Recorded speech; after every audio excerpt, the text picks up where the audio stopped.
तो देखिए, जिस तरह के आज पूरे प्रदेश नहीं पूरे देश में हालात हैं, महंगाई बेरोजगारी चरम सीमा पर है। आप कोई भी सामान लेने जाइए, सबका रेट, चाहे खाद्यान्न वस्तु हो और चाहे आपका डीजल पेट्रोल गैस सिलेंडर हो, सबके रेट दोगुना हो गए हैं। जो यहाँ पे गरीबों को खाद्यान्न बढ़ता है उसमें भी धांधली हो रही है। मिट्टी मिला हुआ अनाज बांट रहे हैं। फ़ोटो लगाने की बांटने की क्या ज़रूरत है? आप बढ़िया खाद्यान्न दीजिए, गरीब तो अपने झोले में ले जाएगा, बोरी में ले जाएगा। बिजली के बिल बढ़े हुए आ रहे हैं, ट्रांसफार्मर जले हैं, बदलने का नाम नहीं ले रहे हैं। जनपद कार्यालय, तहसील कार्यालय, एसडीएम कार्यालय में भ्रष्टाचार का अड्डा बना हुआ है। थाने में दलाल हावी है।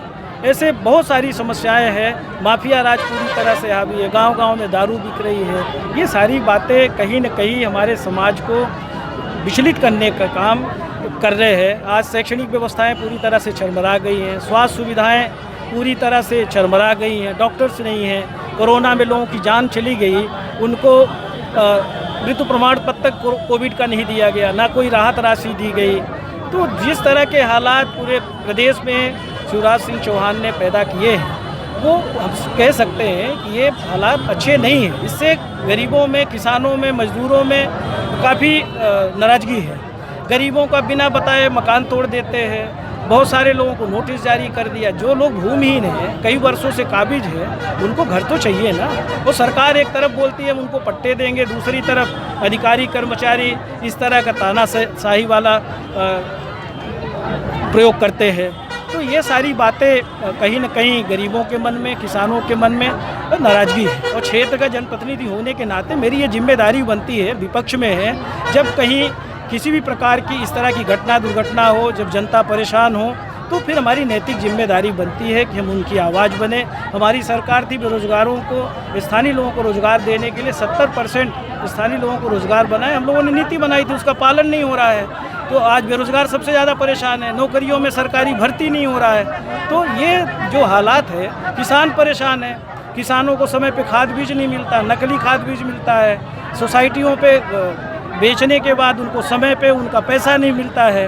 तो बहुत सारी ये व्यवस्थाएं हैं। सरकार टैक्स खूब वसूल रही है, टैक्स सब चीज़ों पर टैक्स ले रही है, पर जो सुविधाएं मिलनी चाहिए वो सुविधाएं नहीं मिल रही है। और ये नाराज़गी है, जनता के बीच में है, हम लोगों के मन में भी है। ओबीसी को 27% आरक्षण दिया था, वो आरक्षण 13% घटाने का हाई कोर्ट से सरकार ने बयान दिया, जिसकी वजह से वापस हो गया। ऐसे बहुत सारे विषय हैं। अगर माने आपकी जो मांगे हैं वो नहीं मानेंगे तो क्या करेंगे फिर? क्योंकि देवसर तक ही सीमित रहेंगे या कि ज़िले में कुछ? देखिए, ये कार्यक्रम लगातार चलता रहेगा।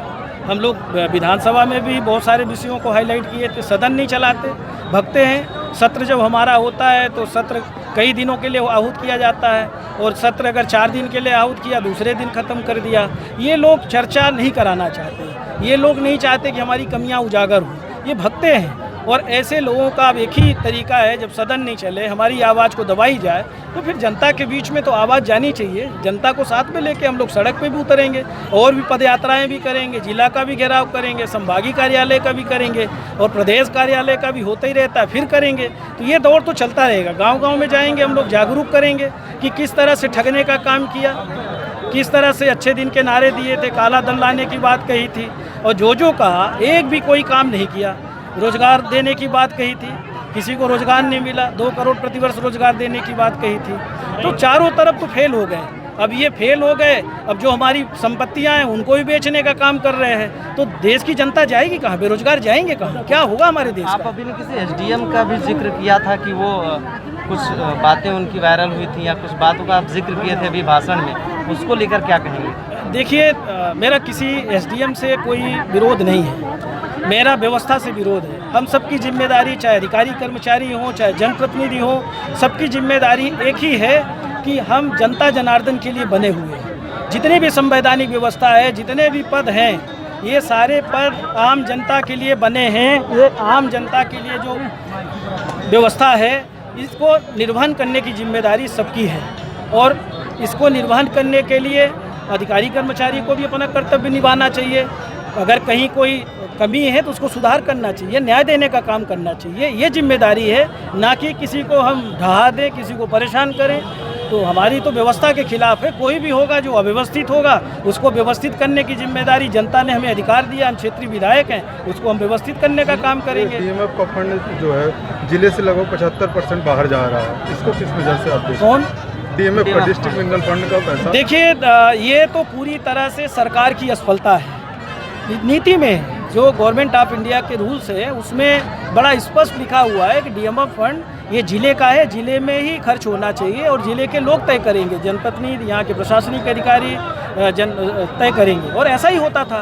पर भारतीय जनता पार्टी की नीयत ठीक नहीं है, उनको तो पैसा चाहिए, भ्रष्टाचार करना है। अब वो कैसे करना है, पूरा खजाना खाली है प्रदेश का, तो अब डीएमएफ का पैसा ले जाके करेंगे। तो ये लूट खसोट में लगे हैं, इनको जनता को न्याय देने से कोई मतलब नहीं है। रिलायंस की ओपी बह के किसानों के खेतों में जा चुकी है, खेतें बंजर हो रहे हैं, कोई सुनवाई नहीं कर रहा है, उसके लिए क्या करने जा रहे हैं? देखिए ये जो भी इस तरह के विषय हैं, जिला मुख्यालय में जिस दिन आंदोलन होगा, जल्दी आंदोलन होगा और हम लोग इन सारे विषयों पर भी चर्चा करेंगे। पहले भी हम लोगों ने किया है, पर सच बात तो ये है कि जो हमारे अधिकारी कर्मचारी हैं ये हमारी गरीब जनता के लिए जवाबदेह नहीं है, इनके सामने नहीं झुकते, इनको न्याय देने के लिए उनके पास समय नहीं है। और अडानी आ जाए, अंबानी आ जाए, कोई उद्योगपति आ जाए तो उसको सलूट मारने हेलीकॉप्टर पे लेने भी चले जाते हैं। तो ये अधिकारी कर्मचारियों को समझना होगा कि हमारी जिम्मेदारी किसके प्रति है, हमको क्या करना चाहिए, ये बड़ा महत्वपूर्ण विषय है और यही जगाने का ही तो काम चल रहा है। जनसंख्या नियंत्रण को लेकर आपका क्या विचार है? देखिए जनसंख्या नियंत्रण होना चाहिए, ये तो हमारे संजय गांधी जी ने शुरू किया था, तब ये भाजपा के लोग विरोध करते थे। ये कौन सी नई बात है? हमारी पार्टी ने, हमारी सरकार ने जो भी व्यवस्थाएं बनाई थी वही तो कर रहे हैं, नया क्या कर रहे हैं, बल्कि उसको और बिगाड़ने का काम कर रहे हैं। कौन सा नया काम कर दिया इन्होंने? दलालों की सक्रियता का आपने जिक्र किया था, उसको लेकर क्या करेंगे? विभागों में जो दलालों की सक्रियता है, आपने कहा कि विभागों में दलाल आते हैं, क्या हम तो सचेत ही कर सकते हैं अधिकारी कर्मचारी को, सरकार को। अब ये सरकार का दायित्व बनता है कि उन पे कैसे नियंत्रण करेगी।